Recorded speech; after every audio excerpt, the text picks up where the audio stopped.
Hi எல்லாருக்கும் வணக்கம். Welcome back to our channel. இன்றைக்கி அடுத்த இன்னொரு மேரேஜ் ஃபங்க்ஷனுக்கு கிளம்பிட்டோம். கசின் மேரேஜ் முடிஞ்ச கையோட அடுத்த 2வது நாளே இவரோட அத்தை பையனுக்கு கல்யாணம். புதன்கிழமை காலையில் கரூரில் கல்யாணம் வச்சுருந்தாங்க. முந்தின நாள் செவ்வாய்க்கிழமை சாயந்தரம் ஒரு 4 o'clock மேலே கிளம்பிட்டோம். அந்த அன்னைக்குன்னு பார்த்து கிளைமேட் சூப்பராக இருந்துச்சு. நல்லா மேகமூட்டமாக சில்லுன்னு காற்றடிச்சிட்டு மழை வர மாதிரி இருந்துச்சு. பாதி தூரத்துக்கு மேலே தூர ஆரம்பிச்சு அப்புறம் நல்லா மழை பிடிச்சிருச்சு. நம்ம வீட்லேயே டெய்லியும் சமையல் செய்கிறது, ஸ்கூலுக்கு அனுப்புறதுன்னு ஒரே மாதிரி டெய்லி ருட்டீன்ஸ் போயிட்டு இருக்கும்போது ஏதாவது ஃபங்க்ஷன் வராதா, அவுட்டிங் போக மாட்டோமா அப்படின்னு இருக்கும். இப்போ அடுத்தடுத்தது கண்டினியூஸாக ஃபங்க்ஷன் வரவும் ஷார்ட் பிரேக்காச்சும் கிடைக்காதா அப்படிங்கிற மாதிரி தான் இருந்துச்சு. கண்டினியூஸாக ஒரு வாரமாக ட்ராவல் பண்ணுறது, தூக்கம் கெடுறதெல்லாம் பாப்பாவுக்கும் ஒத்துக்கவே இல்லை. வாமிட்லாம் வர ஆரம்பிச்சிருச்சு. போகிற வழியிலே ஒரு ஹோட்டலில் சாப்பிட்டுட்டு ட்ராவலிங் டைமே ஒரு 4.5 hours ஆயிடுச்சு. ரீச் ஆகிறதுக்கு நைட் ஆயிடுச்சு. அதுக்கு ஈரோடே பரவாயில்லைங்கிற மாதிரி தான் இருந்துச்சு. 3 hours ரீச் ஆகிடலாம். கரூர்லேயே எங்களுக்கு தெரிஞ்ச அங்கிள் வீட்டில் நைட் ஸ்டே பண்ணியிருந்தோம். காலையில் ஒரு 4 o'clock எழுந்திரிச்சு ரெடியாக ஆரம்பிச்சாச்சு.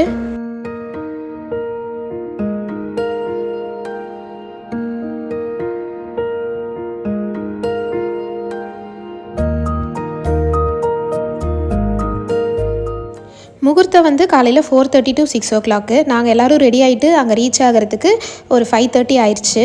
வீட்டுக்கு கொஞ்சம் பக்கத்துலேயே வெண்ணெய்மலை முருகர் கோயிலில் தான் கல்யாணம். அன்றைக்கி சரியான முகூர்த்தம். நிறையா கல்யாணம் நடந்துச்சு, நிறைய கூட்டம். நாங்கள் போனதுக்கப்புறம் தான் தாலி கட்டினாங்க. ஸோ கரெக்ட் டைமுக்கு ரீச் ஆகிட்டோம்.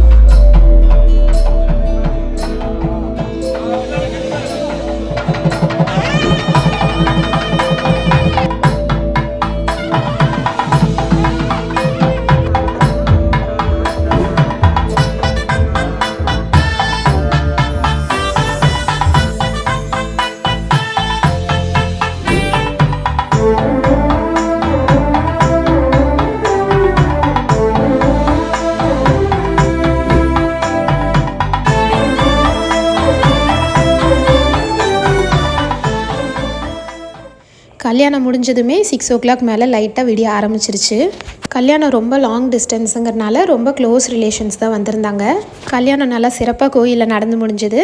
அதுக்கப்புறம் பொண்ணு மாப்பிள்ளையோடு சேர்ந்து எல்லாருமே கோயிலுக்குள்ளே போய் எல்லாம் சாமி கும்பிட்டோம். நல்லா பெரிய கோயில் தான், சூப்பராக இருந்துச்சு சாமி தரிசனம். இந்த கோயில் பற்றி ஏற்கனவே ஒரு தடவை பேப்பரில் போட்டிருக்காங்க, கேள்விப்பட்டிருக்கோம். ஆனால் இப்போ தான் ஃபஸ்ட் டைம் வரோம். கோயில் வந்து பெருசு தான், ஆனால் மலை வந்து சின்ன மலை கோயில். சாமி கும்பிட்டு வெளியே வரும்போது நல்லாவே விடிஞ்சிருச்சு. அப்புறம் ஸ்டெப்ஸில் நின்று எல்லா குரூப் ஃபோட்டோலாம் எடுத்துகிட்டு அப்புறம் கிளம்பிட்டோம் மண்டபத்துக்கு. முந்தின நாள் ஈவினிங் வந்து மண்டபத்தில் நிச்சயம் மாதிரி வச்சுருந்தாங்க. கோயிலுக்கும் மண்டபத்துக்கும் கொஞ்சம் தூரம் தான்.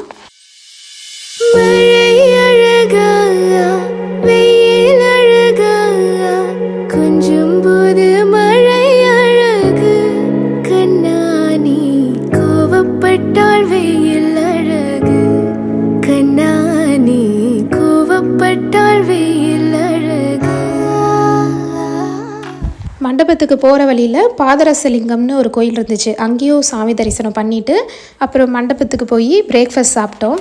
பிரேக்ஃபாஸ்ட்டுக்கு இட்லி, ஆனியன் ஊத்தப்பம், கேசரி, வெண்பொங்கல், சாம்பார், சட்னி, மெதுவடை எல்லாமே சூப்பராக இருந்துச்சு. எல்லாம் சாப்பிட்டுட்டு அப்புறம் ஸ்டேஜுக்கு போய் ஃபோட்டோஸ்லாம் எடுத்துகிட்டு கிளம்பிட்டோம். அப்புறம் ரிசப்ஷன் வந்து ஒரு 4 days கழித்து மாப்பிள்ளை ஊரில் வச்சுருந்தாங்க. பட் ஆனால் நான் தான் இதில் வீடியோ கவர் பண்ணல. ஒரு பக்கமாக போயிட்டு வீடியோ எடுத்துகிட்டே இருந்தால் என்ஜாய் பண்ணவே முடியறதில்ல. ஸோ இந்த தடவை என்ஜாய் பண்ணலாம் அப்படின்னு சொல்லி ஃபோட்டோஸ் மட்டும் எடுத்தோம். ரிசப்ஷன் நல்லா கிராண்டாக செஞ்சுருந்தாங்க. டிஜே போட்டிருந்தாங்க. அப்புறம் லஞ்சும் எல்லாம் சூப்பராக இருந்தது. மஷ்ரூம் பிரியாணி, நான், பன்னீர் கிரேவி, வடை, காலிஃப்ளவர் சில்லி, 2 ஸ்வீட்டு, பொரியல், அப்புறம் அது இல்லாமல் ஐஸ்கிரீம், அப்புறம் ஃப்ரூட்ஸு. சம்மர் ஸ்டார்ட் ஆனதுனால எல்லாமே ஐஸ்கிரீம், ஃப்ரூட்ஸ் எல்லாம் சாப்பிடுங்கன்னு சொல்லி கிருத்திக்கு பாப்பாக்கு எல்லாத்துக்கும் கொடுத்தாச்சு. லஞ்சு சாப்பிட்டு அப்புறம் கிளம்பிட்டோம். இந்த வீடியோ பார்த்து நீங்கள் எல்லோரும் என்ஜாய் பண்ணியிருப்பீங்கன்னு நினைக்கிறேன். இன்னொரு வீடியோவில் மீட் பண்ணலாம். Thank you, bye bye.